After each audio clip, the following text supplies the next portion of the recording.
ऐसी भाभी सबको मिले। कैंसर से पीड़ित राधा जी अपनी अंतिम सांस ले रही थीं। जीवन के अंतिम लम्हों में भी उनको अपनी बेटी पूजा की बहुत चिंता थी। वह मात्र 6 साल की थी। अपनी कैंसर की बीमारी के चलते राधा जी ने अपने बेटे रोहन की शादी भी जल्दी कर दी थी। बहू गीता घर आ गई थी। 3 साल से कैंसर की बीमारी से लड़ते लड़ते आज वह अंतिम घड़ी आ गई। उन्होंने गीता को बोला, बेटा तुम पूजा का ध्यान रखना। कह वह स्वर्ग सिधार गईं। उनके जाने के बाद सभी लोगों का घर में रो रो कर बुरा हाल था। घर में मातम छा गया था, खासकर पूजा की जिंदगी में। पिताजी जिनका 2 साल पहले ही स्वर्गवास हो चुका था, अब तो पूजा की जिंदगी बिल्कुल वीरान हो चुकी थी। वो नन्ही सी जान बिल्कुल मायूस व अकेली पड़ गई। गीता गर्भवती थी तो पूजा का ध्यान तो रखती, पर एक माँ की तरह नहीं रख पाती। माँ की कमी नहीं पूरा कर सकती थी। रोहन व गीता की शादी को अभी 1 ही साल हुए थे। रोहन पूजा एक भाई बहन थे। रोहन पूजा से बहुत बड़ा था। रोहन एक मल्टीनेशनल कंपनी में सीईओ के पद पर कार्यरत था। पूजा भाभी से बहुत डरी डरी रहती थी। गीता प्रेग्नेंट होने से अपने में ज्यादा व्यस्त रहती थी और बच्चा होने के बाद गीता अपनी बच्ची पर ज्यादा ध्यान देती। अब पूजा को बहुत ही अकेला और खालीपन लगने लगा। गीता पूजा से घर के कामों में खूब मदद ले।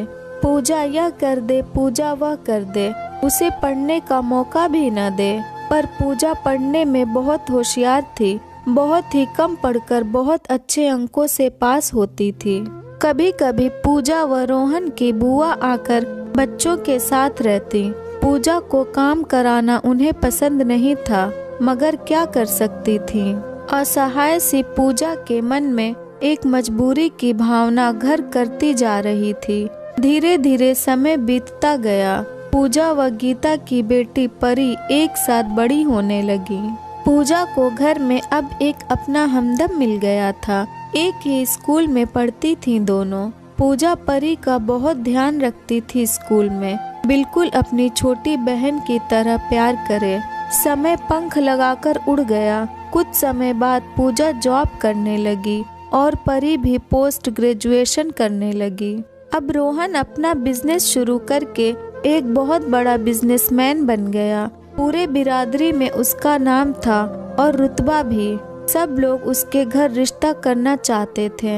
एक दिन गीता की बड़ी बहन बहुत ही अच्छे लड़के का रिश्ता गीता को बताती है। उसने बोला कि लड़का अजय जो कि फॉरेन में जॉब करता है, उसके घर वाले तुम्हारे घर रिश्ता करना चाहते हैं। मैं उनके परिवार वालों को तुम्हारे घर लेकर आना चाहती हूँ। गीता बोली, ठीक है, संडे को ले आना। संडे को अजय, उसके माँ बाप व भाई समर, रोहन व गीता के घर रिश्ता लेकर आते हैं। वह भी समाज बिरादरी का एक संपन्न परिवार था। रोहन बहुत खुश था आज जो उसकी बेटी के लिए रिश्ता आया, वह भी इतने अच्छे घर से। लड़के वालों की खूब खातिरदारी की गई। अजय गीता व रोहन को पसंद आ गया। तब गीता की बहन बोली कि लड़की को ले आओ। दूसरी तरफ पूजा मन ही मन सोच रही थी कि मेरी शादी की उम्र हो गई है, मेरे बारे में कोई सोच नहीं रहा, पर किसी से कहती कैसे। तभी गीता कमरे में गई और पूजा से बोली, तैयार हो जाओ पूजा।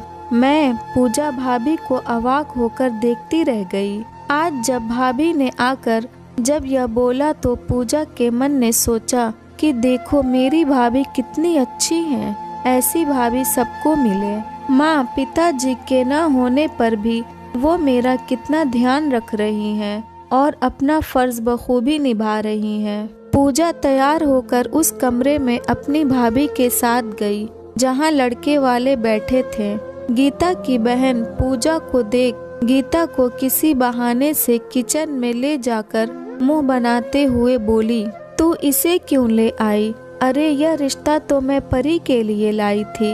दीदी पूजा मेरी बेटी जैसी ही है, पहले मैं इसके ही हाथ पीले करूंगी। आपने कैसे सोचा कि मैं पहले परी की शादी करूंगी? पर गीता, यह तो बहुत ही अच्छा रिश्ता है। हाँ मुझे पता है दीदी, लेकिन मैंने पूजा की जिम्मेदारी ली है, इसको मैं अच्छे से निभाऊंगी। तभी पूजा किचन में आ जाती है और उनकी बातें सुनकर आज अपने आंखों में आंसू आने से नहीं रोक पाई और बोली, भाभी आप कितनी अच्छी हो। कई बार कहते कहते चुप हो गई। हाँ बोलो पूजा भाभी, कुछ नहीं, बताओ बेटा। आज न जाने कैसे पूजा भाभी के अपनेपन से भावुक हो अपने मन की सब बातें भाभी को बता देना चाहती थी। उसने बोला, आप कई बार मुझसे प्यार से ना बोलें और घर के काम कराएं, वह मुझे अच्छा नहीं लगता था। आज तक मुझे ये लगता शायद आप मुझसे ज्यादा स्नेह नहीं रखती, पर मैं वहाँ गलत थी शायद। कहकर पूजा रोने लगी। गीता पूजा की नादानी पर हंसती हुई बोली, बेटा घर में बच्चों को माँ बाप को या घर के बड़ों को ही काम सिखाना होता है। मैं तो चाहती थी तुम्हें और परी को घर के सारे काम आए। तुम बड़ी थी इसलिए मैं तुमको ही ज्यादा काम के लिए बोलती थी। नादान पूजा को आज अपनी भाभी का काम करवाने का कारण समझ में आ गया और वह भाभी के गले लग के फिर सुबकने लगी। तभी रोहन खुशी खुशी आकर बताता है कि उनको लड़की पसंद है, वह 1 हफ्ते में सगाई करना चाहते हैं। ये बात सुन सब बहुत खुश हुए। रोहन ने गीता की तारीफ करते हुए कहा कि तुमने आज इतना अच्छा काम किया, मैं तो सोच भी नहीं सकता था। मैंने सोचा तुम्हारी दीदी रिश्ता लेकर आई हैं तो तुम शायद परी के लिए ही सोचोगी, पर तुम तो बहुत ही अच्छा निर्णय लिया। कह गीता व पूजा को अपने गले से लगा लिया। सब लोग खुशी के आंसू लिए मुस्कुराने लगे। रोहन व गीता मिठाई लेकर उस कमरे में गए जहाँ पर लड़के वाले बैठे थे। साथ में परी भी गई। पूजा की होने वाली सास परी को देखती बोली, अरे वाह, ये बेटी भी कितनी सुंदर है, यह भी आपकी ही बेटी है। गीता ने कहा, यह हमारी परी है और पूजा हमारी बेटी समान नंद है।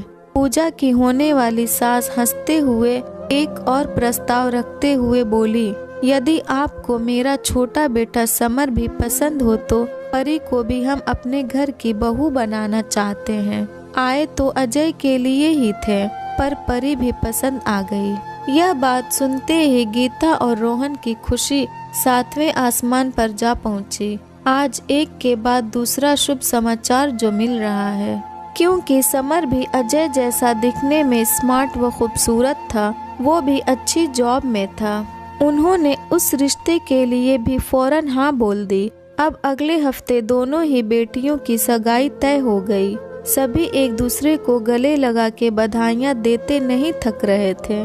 घर में चारों ओर खुशियों का माहौल है। गीता की बहन भी बहुत खुश है, इतने अच्छे घर में बेटियों का रिश्ता करा के। पूजा व परी खुशियों के सागर में गोते लगा रही थी, क्योंकि उनका साथ जो अब आजीवन रहने वाला था। अगर ये स्टोरी आपको अच्छी लगी हो तो इस वीडियो को लाइक करें और नए हैं तो हमारे चैनल को भी सब्सक्राइब करें।